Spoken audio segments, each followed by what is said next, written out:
Hey everybody, I finished another game, so it's time for me to put down another Liam Looks At.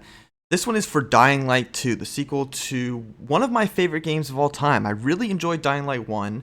Obviously, it was a semi kind of sequel to the Dead Island series, kind of same developers of the original game, which I also enjoyed. So when I heard that they were making a Dying Light 2, I was extremely excited. But yeah, so Dying Light 1 was a great game. I really enjoyed a lot of parts of it. But when I got the sequel, I had just kind of come off of playing through the first game kind of to its completion. So there was a lot of expectations I had and a lot of things that I liked in the sequel and a lot of things I didn't like in the sequel.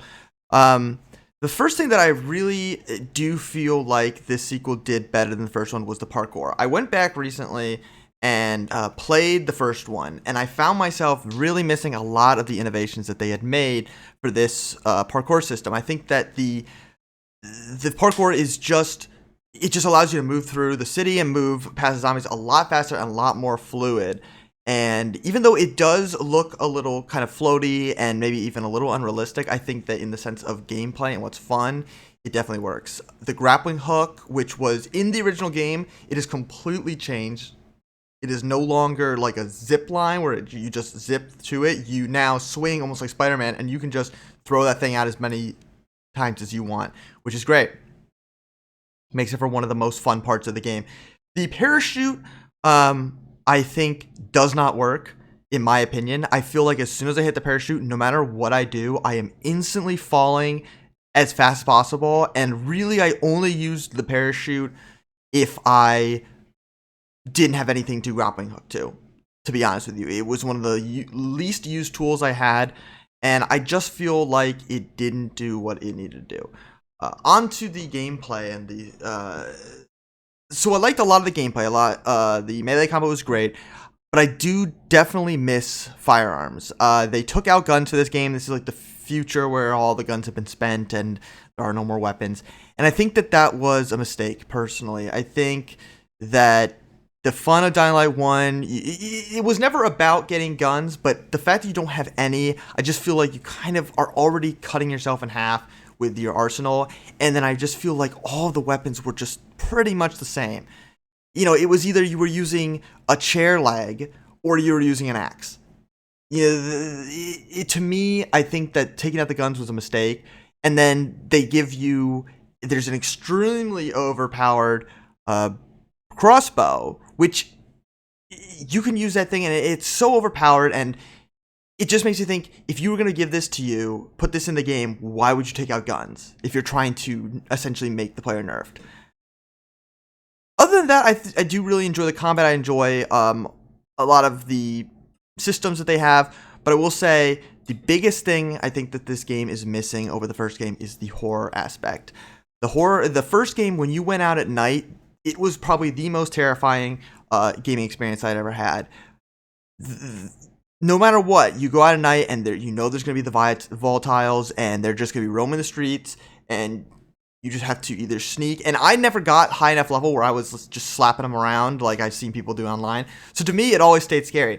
They introduced a chase system where once it hits a certain level of chase, then the volatiles come out, and I'm like, so if you could just get through and get the things you need before the volatiles even come, and it just made the nighttime, I just think, it didn't feel any different from daytime.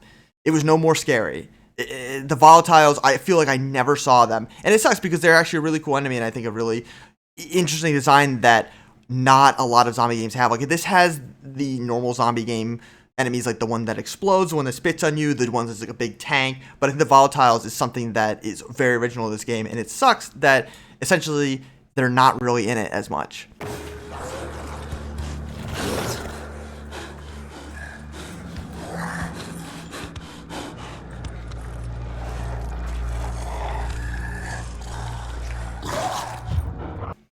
With the story, I think that the story falls pretty flat. I don't think that the first one had an amazing story either. For the life of me, I do not hear a difference between the voice actor for the original game and the voice actor for this game. I don't know if this was a purposeful thing, and I haven't really seen a lot of people online talk about it, but I cannot hear a difference between these two voice actors. They sound exactly the same, even though they're different characters. So that is just weird to me. The character, he has some good lines, he has some bad lines. It's just kind of whatever. I found myself not really caring, for the most part, about a lot of the story of this game. Especially, they do this like choice thing, and I just don't have it in me to do choices in video games. Just fucking play the game. Like, if it's one thing if it's an RPG, like Fallout, and you can do a whole quest will change. But to me, getting a little bit of a different response from somebody because I said this over that does nothing for me. I just want to watch the goddamn cutscene at that point. I also think that the final boss fight was bullshit. It was one of the most bullshit fights I ever fought, and it really did. So to me, the final boss fight made it very apparent that a lot of these systems do not work, and especially for one-on-one combat. The entire fight is against one person, and I found myself just doing moves that were not hitting. I don't know how I'm supposed to hit them. I really didn't notice it in most combat encounters are multiple enemies, and I think that is a strong suit. And this was just going up against one guy, and it just, man, it sucked. It fucking dragged the end of this game like my dirty nutsack across my face. So overall, I think the game was a lot of fun. It has a lot of flaws, but I will say I do recommend it. I know I always say that's at the end of my videos, I recommend it, but I don't really finish games that I wouldn't recommend. So it's going to be hard for me to finish a game that I don't recommend. We'll see. I'm sure it will happen eventually. But yeah, Dying Light 2. It's worth a look. It's not really going to hold your attention if you really want to beat the story, but there's a lot to do in it, and that's great. I know the new DLC came out. Will I look at it? Who knows? What will Liam look at next? That's the real question that everyone is asking. I'm going to have longer form reviews, written out reviews here. I may change the concept of this to be more previews for games that I haven't finished and then do a full review later on. I don't know. I really don't know what's going on, but I'm just going to keep making content when I feel like it, and that's the point of this channel. So, see you later. Nutteroonie.